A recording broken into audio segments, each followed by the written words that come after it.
안녕하세요. 알쓸맥자 뷰난쌤입니다. 한 주 잘 보내셨죠? 6월 중순으로 들어가는 시작이고요. 그리고 이제 곧 여름이 한여름이 다가올 것 같습니다. 아무래도 코로나가 끝나서 야외에서 마스크를 벗는다고 해도 아무래도 조금 불안해서 활동을 좀 자제를 했었고요. 근데 하반기부터는 확실히 마스크도 벗어도 되고 실내에서도 이제 뭐 50명까지는 크게 문제가 없을 것 같아서 제가 본격적으로 지금 협회 활동을 준비를 하고 있습니다. 뭐 세미나도 열 거고 뭐 바틀 쉐어링도 열 거고 그다음에 저희가 이제 맥주 축제도 하나 기획을 하고 있어요. 아직 확정 난 건 아닌데 아주 재밌는 곳에서 작지만 재밌는 행사를 좀 해보려고 합니다. 뭐 크게 무슨 뭐 예전에 맥주 축제가 막 난립했을 때처럼 그렇게 하진 않을 것 같고요. 좀 좋은 장소에서 도심 속에서 도심의 빌딩의 불빛을 보면서 빌딩에 둘러싸여서 좋은 음악과 함께 또 맛있는 맥주와 함께 좋은 사람들이 모여서 좀 힐링을 할 수 있는 맥주 축제를 지금 기획하고 있고 막 시작했습니다. 아직은 확실히 말씀드릴 단계는 아닌데 저희가 이제 준비하고 있으니까 준비가 되면 저희가 열심히 홍보를 할게요. 시간이 얼마 안 남아서 뭐 이렇게 왁작지근한 행사가 될 것 같지는 않은데 뭐 돈을 벌려고 하는 행사도 아니고 그렇다고 무슨 뭐 대단한 목적이 있어서 하는 행사는 아니니까 저희가 오픈을 하면 꼭 와서 맥주 한 잔 드시고 가셨으면 좋겠고요. 또 저희 맥주 관련해서 비오도슨트 관련 책이 7월에 나와요. 원래는 5월 중순에 나오는 게 목표였는데 7월에 저희 협회의 교육을 받으신 비오도슨트라고 계시잖아요. 비오도슨트 어드밴스드까지 교육을 마치신 20분. 거기에는 비오도슨트 어드밴스드 수강생들도 있고 강사분들도 있고 정회원분들도 있고 하여튼 저희 협회에 관련된 맥주 전문가들이 20명이 이야기하는 맥주 이야기 책이 곧 나옵니다. 정식 출간되는 책이고요. 교보문고 및 전국 주요 서점에 깔릴 예정이에요. 그래서 최종 글까지는 거의 검수가 끝났고 이제 뭐 사진이며 뭐 이런 것들을 하고 있거든요. 진짜 거의 막바지에 다다랐어요. 7월 정도에 저희가 출간을 할 예정이니 그 책도 많이 좀 봐주셨으면 좋겠어요. 그게 뭐 대단히 어려운 책이 아니고 시중에 맥주 관련 책들이 많잖아요. 뭐 맥주 재료도 설명하고 뭐 맥주 뭐 관련해서 스타일 설명 막 이런저런 지식을 알리는 책들은 많은데 혹은 여행 책들 많죠. 뭐 어디 펍에 가봤다느니 뭐 이런 책들 많잖아요. 근데 뭐 그런 지식을 알리는 책보다는 그런 글이 아니고 그냥 내가 좋아하는 맥주를 마시면서 쓰는 글이에요. 그 맥주를 만난 뭐 그런 뭐 에피소드라든지 뭐 그 맥주에 관련된 사람이라든지 어쨌든 맥주를 진정으로 사랑하는 사람들이 이야기하는 맥주 이야기입니다. 에세이죠, 에세이.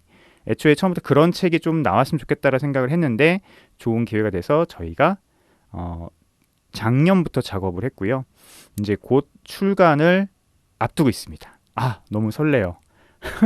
너무 설레고 너무 재밌을 것 같아요. 이제 저는 다 읽어봤는데 이제 제가 그때 운영진이어서 재밌을 것 같습니다. 재밌습니다. 아, 이렇게 다양한 사람들이 맥주를 통해서 인생이 되게 행복하고 풍부하구나 이런 것들을 느낄 수 있고 공감할 수 있고 대부분 다 공감할 수 있는 그런 이야기여서 재밌을 것 같습니다. 7월 달에 나오니까 그것도 꼭 기대해 주시고 구입해서 읽어 주셨으면 좋겠습니다. 자, 맥주 뉴스 한번 시작해 볼까요? 굉장히 재밌는 뉴스, 좋은 뉴스가 하나 나와서 뭐 말도 안 되는 맥주 뉴스들이 많은데 읽어볼 만한 아주 간만에 기사가 나왔습니다. 한겨레 기사고요. 6월 5일 날 나온 기사네요. 크래프트 맛은 사라진 채 수제 맥주 이름만 남았다. 사실상 끝물. 이분들 제 방송 듣는 거 아닌가 모르겠어요.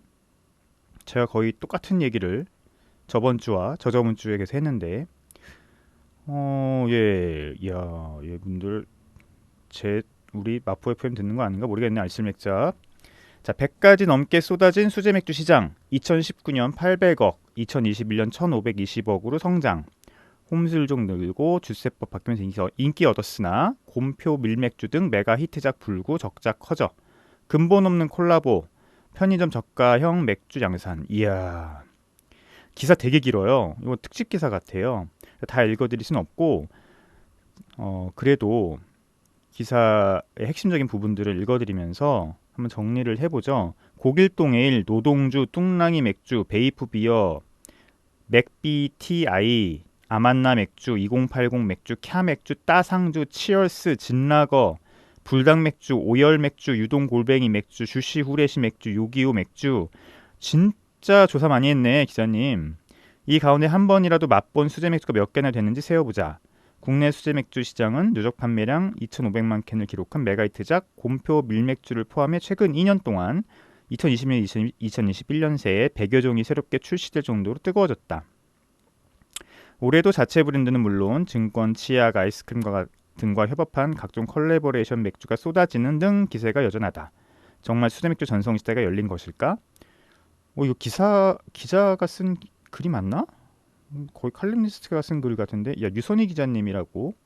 이야, 굉장히 맥주 쪽에 조예가 있으시면서 뭔가 통찰력이 있으신 분이네요. 이렇게 됐고요. 뭐 되게 성장하고 있다는 얘기고요. 이런 급격한 성장세의 배경에는 코로나19 대유행과 주세법 개정이라는 두 가지 큰 전환점이 존재한다. 빙고! 정확합니다. 정확한 기사예요. 코로나19 대유행으로 홈술족이 크게 늘어나면서 곰표 밀맥주로 대표되는 편의점 수제맥주 열풍이 불어닥쳤다. 그리고 주세법 개정으로 맥주 출고가의 72%를 주세로 부과하던 게 2020년 리터당 834.4원, 지금은 850원이 됐죠. 종량세로 전환되면서 수제 맥주 업체의 세금 부담이 줄었다. 뭐 이것뿐만 아니라 종량세로 인해서 날개를 달았죠. OEM까지 허용됐다. 그쵸. 롯데 맥주가 OEM으로 하면서 뭐 돈도 벌었다. 지난해 롯데 칠성의 국내 매출액은 936억인데 이 가운데 OEM 매출이 300억 원을 차지할 정도였다. 정확합니다. 되게 자료를 잘 조사하셨는데요. 하지만 이러한 양적 성장이 질적 성장으로 이어지고 있느냐 물으면 해당 업계조차 물음표를 찍는다. 커진 시장에도 불구하고 대다수 업체는 적자를 면치 못하고 있어서다. 제주맥주는 작년에 280억, 8억까지 성장했지만 72억까지 손실이 이어졌다. 그래서 누적 손실이 324억 원으로 불어났다. 정확하죠.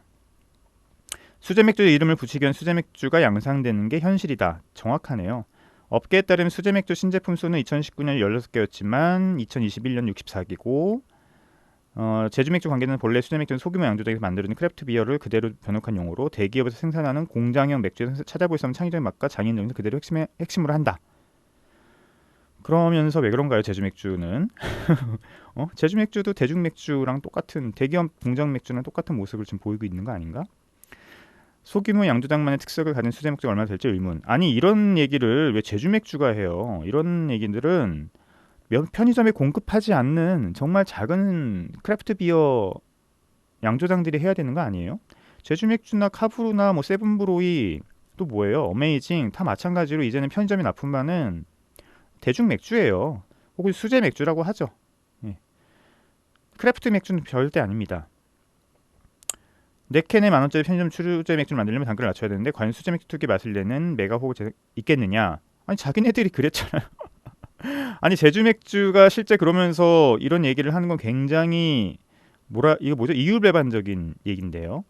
증권, 휘발유, 치약, 아이스크림 등의 브랜드와 협업하는 근본 없는 콜라보로 인해 수제맥주 브랜드 가치가 제대로 평가되지 않는 등 문제가 지적된다. 아니 뭐 수제맥주 업계들이 자기네들 돈 벌려고 하는 거 아니에요? 이렇게. 참 이해가 안 가네요.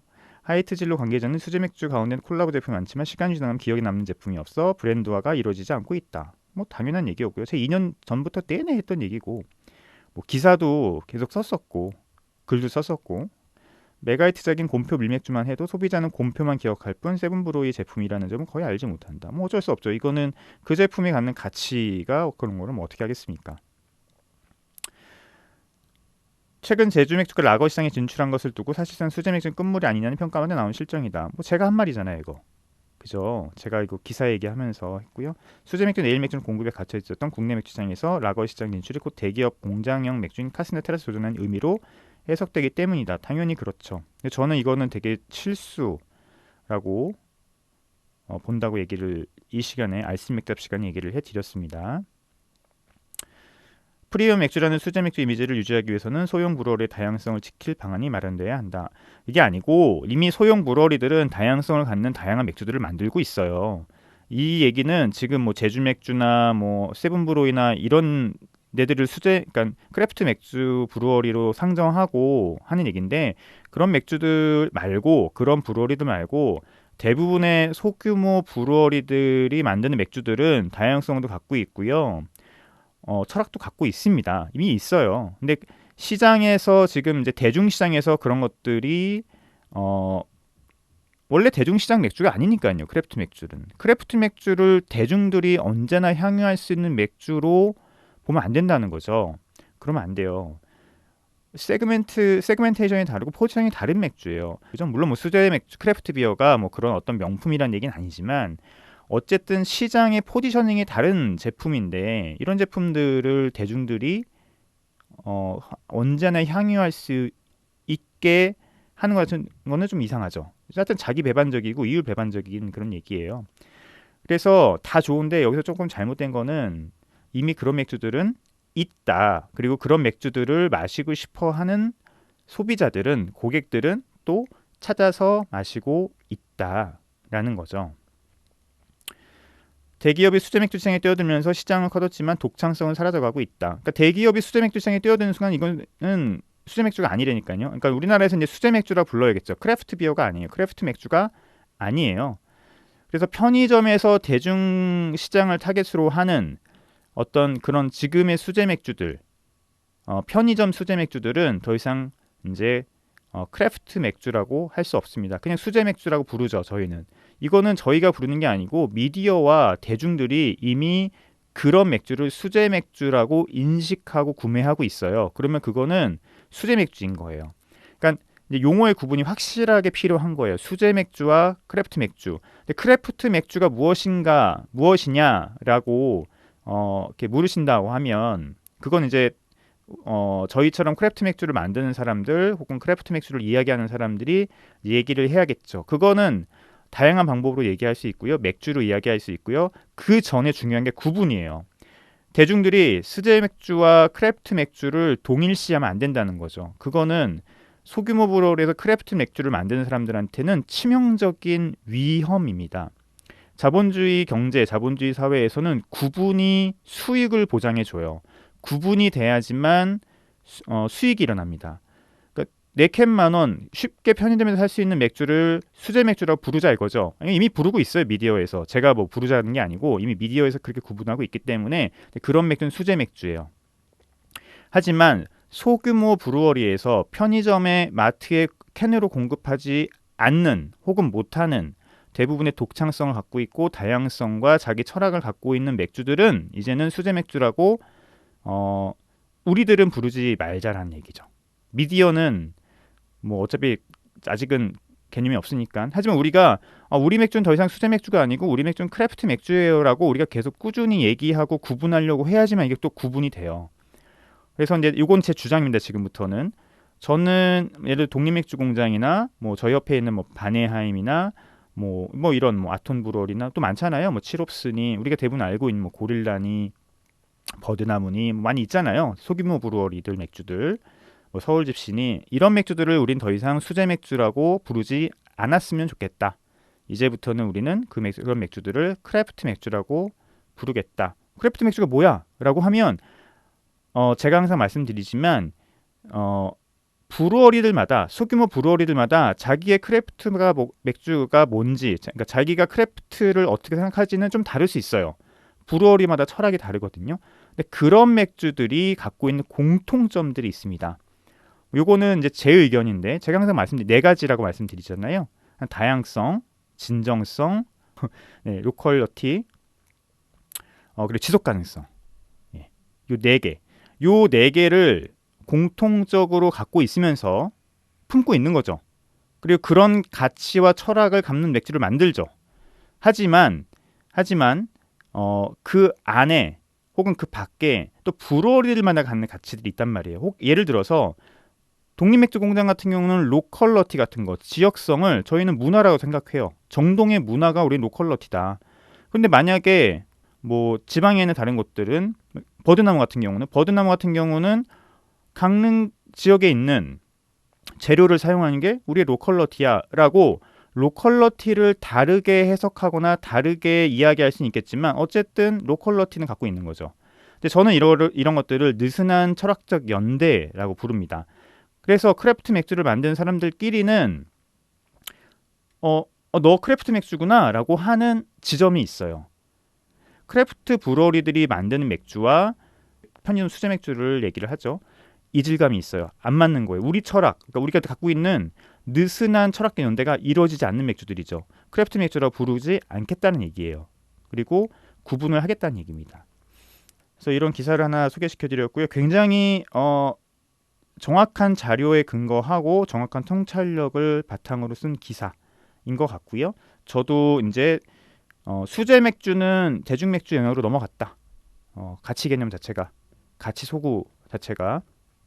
그래서 대중 맥주, 대기업의 대중 맥주는 아니지만 어쨌든 대중들이 향유하는, 그리고 어쨌든 오비나 하이트들도 수제 맥주라는 어떤 그런 카테고리에 들어오기 시작했고, 근데 그거는 편의점이나 마트에 유통되는 재밌고 레트로의 어떤 재미를 추구하는 맥주, 싼 맥주를 이제 수제 맥주라고 미디어에서 인식하고 저도 그렇게 이제 확실히 구분을 하기로 했고요.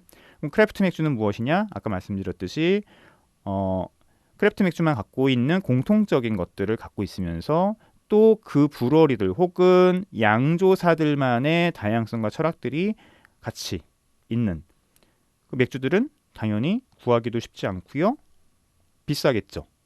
재료는 훨씬 더 많이 들어가고요.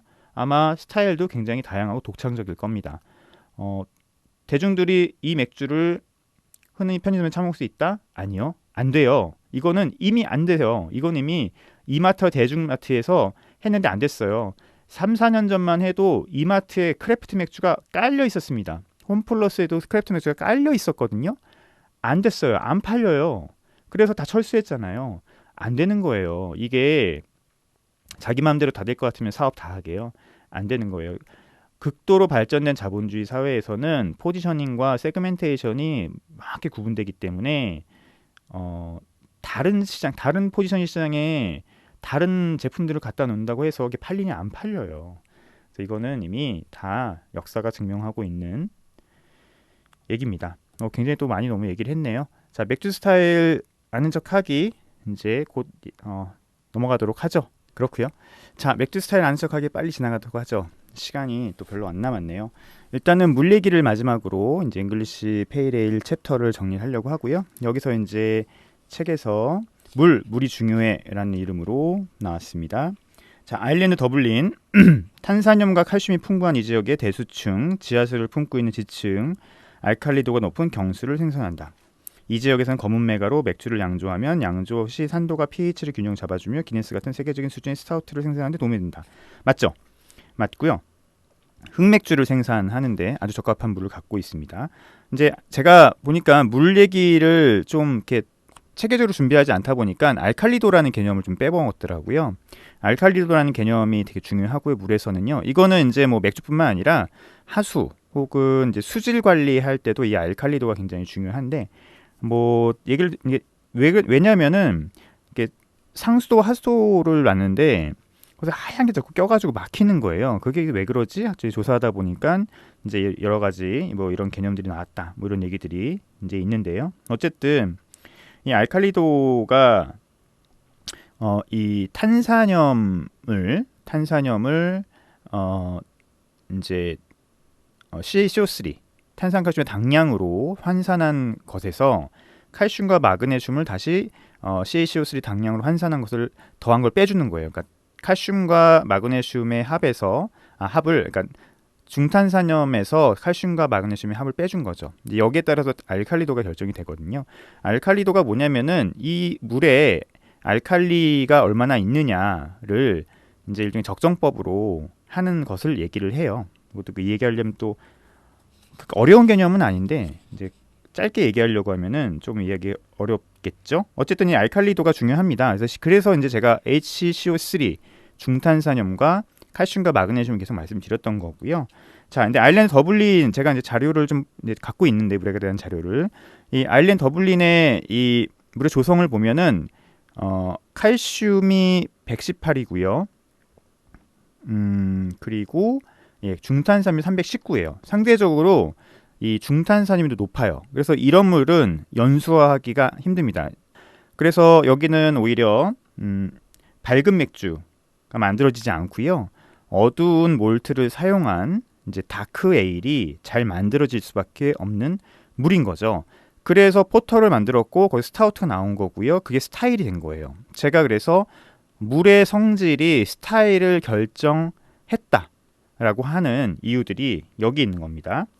자, 상대적으로 런던을 볼까요? 런던 같은 경우는 낮은 함량의 칼슘과 많은 양의 탄산염이 포터를 양조하는 데 적합한 배합이라고 되어 있죠. 맞습니다. 런던도 이 더블린처럼 더블린보다 칼슘이 낮아요. 52고요. 그리고 중탄산염도 낮습니다. 104입니다. 하지만 균형은 깨져 있죠.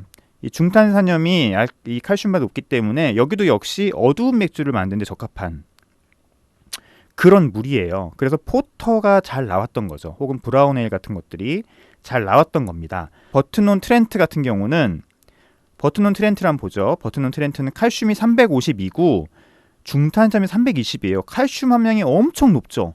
중탄산염도 되게 높아요.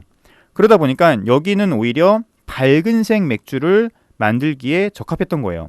런던 페일에일보다 색도 더 밝았던 겁니다. 그리고 이게 히트를 친 거죠.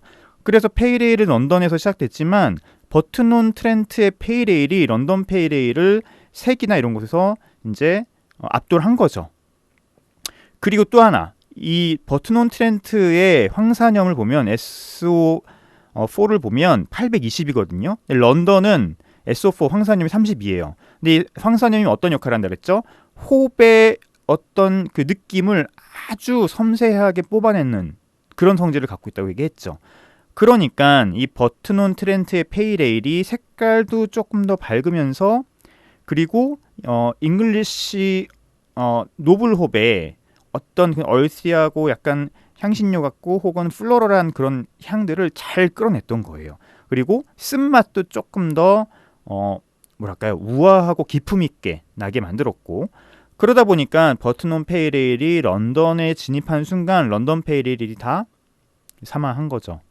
이 물이 그래서 그 당시에는 이렇게 중요했던 거예요. 자, 체코 풀젠 같은 경우 볼까요? 청량 황금빛 기분 좋은 쌉쌀한 맛의 필스너는 맥주 양조에 쓰인 이 지역의 물이 연수나 미네랄 없는 물이 아니었다면 지금과는 전혀 다른 맥주 맛을 낼 것이다. 맞습니다. 보면은 여기 필젠을 보면 칼슘이 10이고요. 그다음에 탄산염이 3이에요. 완전 연수죠. 완전 연수. 여기는 그냥 황금색 몰트만 사용해도 pH가 맞춰졌기 때문에 밝은색 맥주를 만들기에 완전히 최적화된 물을 갖고 있는 거예요. 우리나라도 연수거든요. 우리나라도 물 조성 보면은 거의 비슷합니다. 밝은색 맥주를 만들기 좋죠. 그러나 필젠 같은 경우는 그러면 그러니까 어두운 맥주를 만들기는 안 좋아요. 어두운 맥주를 만들기 위해서는 물의 조성에 변형이 필요합니다. 만약에 필젠의 이 물을 그대로 사용해서 어두운 맥주를 만들면 신맛이 굉장히 강하거나 아니면은 양조 발효가 잘 안 될 가능성이 높아요. 물이 그래서 맥주 스타일을 결정했던 거예요. 그 다음에 독일 뮌헨을 보죠. 많은 양의 탄산염 때문에 이 지역의 양조업자는 검은색 메가를 사용해 물을 산성화해야 하는데 덕분에 좀 더 달콤해지고 메가향이 강하며 다소 어두운 색의 라거가 만들어졌다. 자, 뮌헨을 보면은 칼슘이 109, 마그네슘이 21, 그다음에 바이오카보네이트 탄산염이 171이죠. 거의 비슷하죠. 그래서 완전 까만 맥주는 아니고 약간 다크 앰버 혹은 라이트 브라운의 맥주들이 잘 만들어졌고, 그리고 연수화가 가능했던 거예요. 그래서 뭐죠? 슈파텐에서 헬레스를 만들 수 있었던 거죠. 뮌헨의 라거, 밝은색 라거가 만들 수 있었던 거예요. 여기는 연수가 가능하거든요. 끓여버리면 되거든요. 그러면은 COCH3가 밑으로 가라앉으면서 위에 물이 연수가 돼요. 그런 거예요. 그래서 뮌헨은 어두운색 맥주도 가능하고 밝은색 맥주도 가능한 거죠. 그래서 경수도 같은 이제 칼슘과 마그네슘이 많이 포함되어 있는 경수도 일시적 경수나 영구적 경수에 따라서 맥주의 색깔 그리고 거기에 따라 맥주의 스타일이 만들어졌던 거예요. 물론 지금은 아닙니다. 지금은 우리가 연수기나 이런 것들을 통해서 혹은 이제 뭐죠? 석고라든지 식용석고라든지 혹은 탄산수 나트륨 같은 것들을 넣어서 만들 수 있어요. 경수화시킬 수도 있고. 지금은 이제 화학이 발달해서 다 조절할 수가 있죠. 도르트문트. 이곳은 체코에서 인기 있는 종류의 필스너를 생산하지만 이 도시의 미네랄 풍부한 경수는 메가의 진한 풍미를 끌어낸다. 자, 도르트문트 물 조성을 보니까 칼슘이 225, 그다음에 중탄산염이 220, 거의 똑같아요. 그러니까 연수화를 통해서 밝은 맥주가 가능했던 겁니다. 도르트문트도 19세기 이후에 밝은 도르트문더 엑스포트라고 하는 맥주를 만들었죠. 라거를 만들었죠. 물 때문에 가능했던 거예요. 아마 그 이전에는 어두운색 맥주만 가능했을 겁니다. 왜냐하면 물의 조성이 밝혀진 게 19세기 이후부터이기 때문에 19세기 이후부터 밝은색 라거의 본격적인 성장이 시작되는 거예요. 그러니까 19세기 물론 이제 밝은색 라거 우연히 필젠에서 만들어져서 이제 밝은색 라거 가능하네, 저렇게 황금색 라거 가능하네 했지만 한 50년간의 차이가 있어요. 왜냐하면 필젠이 1842년이잖아요. 그런데 슈파텐이 1892년인가 그럴 거예요. 그러니까 한 4, 50년 동안 못 만들었어요. 왜냐? 이 물의 조성에 대해서 지식이 없었거든요. 그런데 이후에 밝혀지게 되면서 물의 원인이 있구나 라게 알게 되면서부터는 이제는 물의 조성을 연구하고 이걸 연수화시키는 방법을 알게 되면서 이제 밝은색 라거 가능했던 거죠. 도르트문트도 마찬가지입니다. 도르트문더 엑스포트도 이제 19세기 후반, 19세기에 들어서나 이제 나온 맥주거든요. 그 전까지는 아마 어두운색 맥주였을 거예요. 그렇습니다. 그리고 오스트리아 비엔나라고 하는 스타일이죠. 빈 지역의 물을 구성하는 미네랄 성분은 도르트문트와 비슷하지만 칼슘과 염화물의 함량은 낮으며 칼슘과 중산층 균형이 깨져 있다. 해법은 어두운 몰트를 사용하는 것. 비엔나를 볼까요? 비엔나를 본인을 보면은 칼슘이 163 그리고 중탄산음이 243이에요. 중탄산음이 높죠. 연수화가 힘든 거죠. 그래서 여기는 어두운색 라거가 나온 거예요. 그 어두운색 라거인데 완전 까만 것도 아니죠. 약간 라이트 브라운, 그죠? 비엔나 라거의 색깔이 그렇죠. 라이트 브라운 혹은 디벤버 색깔의 이제 어두운색 라거가 나오는 거죠. 둔켈 같은 어두움은 아니죠. 거의 비슷한데, 둔켈 같은 어두움은 아니지만 이제 이 비엔나 라거는 메르첸하고 비슷한 그런 색깔을 갖고 있고요. 물의 조성이 이게 완전하게 밝은 라거를 만들 수 있는 조성이 아니잖아요. 지금 그러다 보니까 어두운색 몰트를 사용하되 또 완전 까만 건 아닌 그런 어떤 물의 조성 맥주 스타일이 나오게 된 거죠. 쭉 한번 훑어드렸네요. 이렇게 되어 있고요. 그래서 이제 다시 한번 체계적으로 제가 물에 대한 얘기를 한번 해드릴 시간을 갖도록 하겠는데, 이 물은 결국은 이제 pH가 중요하고 당화 발효에 있어서 pH에서 이제 이런 여러 가지 이슈들이 결국 시작된 거라고 보시면 되고요. 그래서 물을 얘기를 할 때 먼저 이 얘기부터 시작해야 되는 거예요. pH부터 시작을 해야 되고, 이런 pH에 영향을 미치는 몇 가지 이제 물에 있는 조성들이 있는데, 이게 칼슘과 마그네슘 그리고 중탄산염이다. 여기 관련된 알칼리도에서 결국은 이제 이런 기본적인 개념들이 시작이 되고, 이런 것들이 CaCO3의 당량으로 이제 치환을 시켜서 이제 더하기 빼기를 해서 알칼리도도 구하고, 그러나 1950년대 이후에는 이 알칼리도의 개념을 같이 가면서 이제 그 콜바흐라고 하는 그 분이 이제 잔류 알칼리, 레지듀얼 알칼리 더티를 또 맥주에서 만들었죠. 그거는 이제 당화를 하면서 나오는 인과 당화에서 나오는 이제 곡물에서 인과 칼슘과 마그네슘이 만나면서 이제 수소 이온을 나오면서 다시 물을 또 산성화시키는, 여기서는 또 잔류알칼리라는 개념이 있거든요. 지금은 이제 잔류알칼리라는 개념이 조금 더 정확히 쓰이고 있죠. 그런 개념 때문에 이제 물의 조성을 하는 건데, 솔직히 이런 물의 조성들은 이제 소규모 브로에서는 굉장히 힘들고요.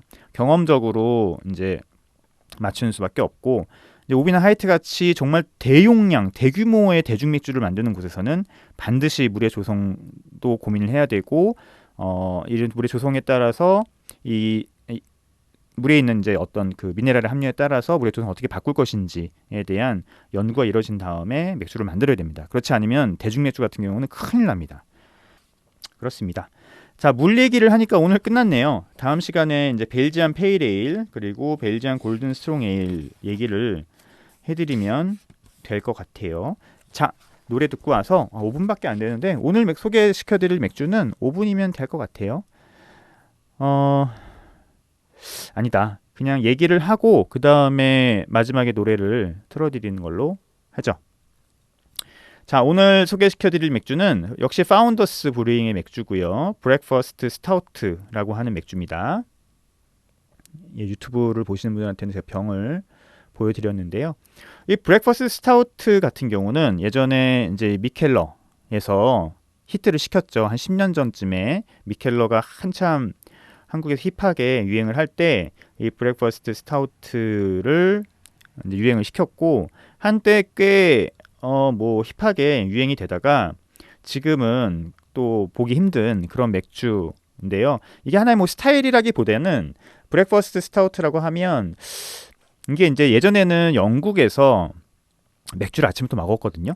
심지어 1800년대 중반까지 뭐 1830 몇 년까지 영국 아침에 온 가족이 둘러앉아서 아이부터 아빠까지 맥주를 마시는 거는 그렇게 이상한 일은 아니었습니다. 알코올이라고 하는 것에 대한 위험을 몰랐기 때문이기도 하고요. 알코올이 또 뭔지도 잘 몰랐기 때문이기도 하죠. 그러니까 보면은 우리 인간이 뭐 미생물이나 뭐 지금 코로나 같은 그런 미생물이나 화학 같은 것들을 안 게 불과 몇백 년이 되지 않아요. 수천 년 혹은 뭐 인류 역사 뭐 수만 년에서 이러한 지식들을 안 게 겨우 한 2, 300년밖에 안 됩니다. 그래서 심지어 이제 뭐 밀크 스타우트 같은 경우는 산모한테 영양제로 주기도 했고요. IPA는 실제로 소화제로 사용이 되기도 했어요. 그런 기록들이 다 남아 있습니다. 아이들이 맥주를 마시는 거는 그렇게 이상한 일이 아니었어요. 19세기만 하더라도. 이 브렉퍼스트 스타우트의 특징은 이런 어떤 뭐 스타일이라고 보기는 그렇지만 일종의 브렉퍼스트 스타우트라고 이름이 불려지는 혹은 라벨을 갖고 있는 맥주들의 특징은 커피나 오트밀 같은 그런 부재료가 들어간다는 거예요. 우리가 아침에 커피 먹잖아요. 그렇죠? 커피. 그리고 이제 우리가 뭐 우리는 좀 아닌데 미국이나 외국 같은 경우는 이제 오트밀을 시리얼로 많이 먹거든요. 앞차끼리 같은 것들을 그냥 물에 타서 먹기도 하고, 뭐 요즘은 생으로 먹긴 그렇진 않지만 어쨌든 그 시리얼 형태로 이 오트밀을 먹습니다. 오트밀이 귀리죠. 그래서 이 아침에 먹기 때문에 이 커피와 오트밀을 타서 아침에 먹는 어떤 그런 이미지들 혹은 그런 개념들을 갖고 있는 그런 스타우트를 보통 우리가 브렉퍼스트 스타우트라고 얘기를 해요.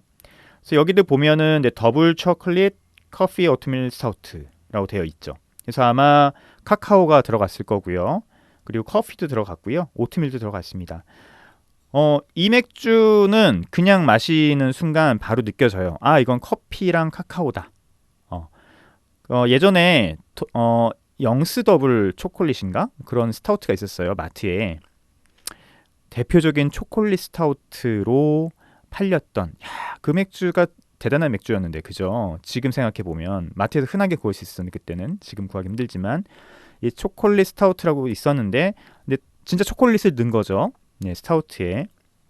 그런 느낌이 좀 나기도 합니다. 그리고 커피 향이 나는데 진짜 커피 향이에요.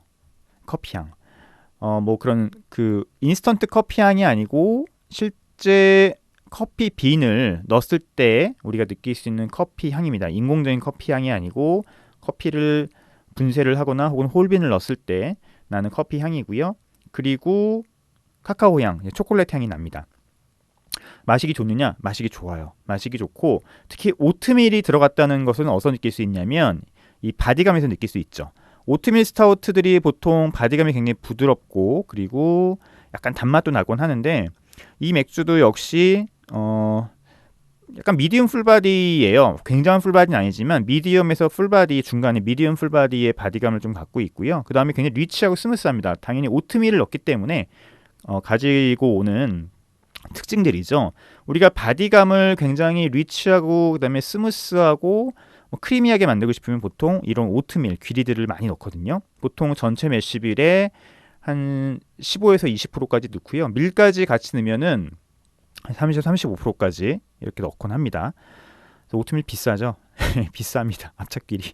저도 넣고 있는데 비싸서 많이 못 넣고 저는 전체 매시빌이 한 10% 정도 넣고 있는 것 같아요. 나머지 20%는 밀을 넣고 동동다반사나 스타우트에 어쨌든 오트밀을 넣으면은 단맛도 살짝 올라가면서 그 다음에 이제 그 바디감을 굉장히 부드럽게 만들어주는 효과들이 있죠. 그래서 뭐 그냥 커피, 뭐 카카오, 그다음에 그런 느낌이에요. 그다음에 뒤에 이제 역시 이제 몰트에서 올라온 쿠키 같은 느낌이 있어서 굉장히 마시기 좋습니다. 마시기 편하고요. 그럼 알코올 도수가 낮느냐? 알코올 도수가 8.3도예요. 낮지 않죠. 낮지 않습니다. 아침에 마시면 거의 하루를 몽롱하게 시작될 만한 알코올을 갖고 있고요. 그러나 마시기 굉장히 음용성이 나쁘지 않아요. 왜냐하면 제가 이제 이거 IBU 정확히 맞췄거든요. 제가 IBU를 이제 저는 이런 맥주를 마시면서 IBU 맞추기 놀이를 하는데 IBU가 60이에요. 정확히 맞췄습니다. 60에서 한 65 되겠다 싶었는데 정확히 맞췄고 근데 단맛도 있기 때문에 마시기 편합니다. 밸런스가 있어요. 60이면 굉장히 높은 쓴맛이잖아요. 하지만 밸런스가 나쁘지 않다. 굉장히 좋다라고 표현할 수는 없지만 균형감이 있다. 그리고 이런 복합성들 때문에 지루하지 않습니다. 마실 때마다 재미있고 뭐 흥미롭네. 그리고 기분 좋게 마실 수 있는 맥주라고 보시면 됩니다. 그래서 특히 커피 향들이 잘못 입혀지면 굉장히 밸런스가 향미적인 밸런스가 향에 대한 밸런스가 깨질 수 있거든요. 그런데 이 파운더스의 브렉퍼스트 스타우트 같은 경우는 커피 향이 굉장히 섬세하게 잘 들어갔어요. 그래서 추천드립니다. 한번 드셔보세요. 파운더스 브렉퍼스트 스타우트는 좋은 맥주인 것 같습니다. 자, 이렇게 얘기를 해드렸고 한 5분 정도 또 얘기를 해드렸네요. 뭐 그 이상 해드릴 말씀은 없어요. 그렇게 하면 되죠. 뭐 그래서 파운더스 브렉퍼스트 스타우트는 알코올 도수가 높음에도 불구하고 향적인 밸런스 그리고 복합성들이 굉장히 뛰어나서 재밌게 마실 수 있는 맥주다라고 설명을 드릴 수 있을 것 같아요. 시간이 거의 딱 끝났네요. 자, 이제 마지막 노래 들을 수 있을까? 노래 들으면서 이 시간 마치죠. 마지막 노래는 크루셜 스타의 프리해 듣겠습니다. 건강하시고요. 다음 시간에 또 뵙도록 하겠습니다. 안녕.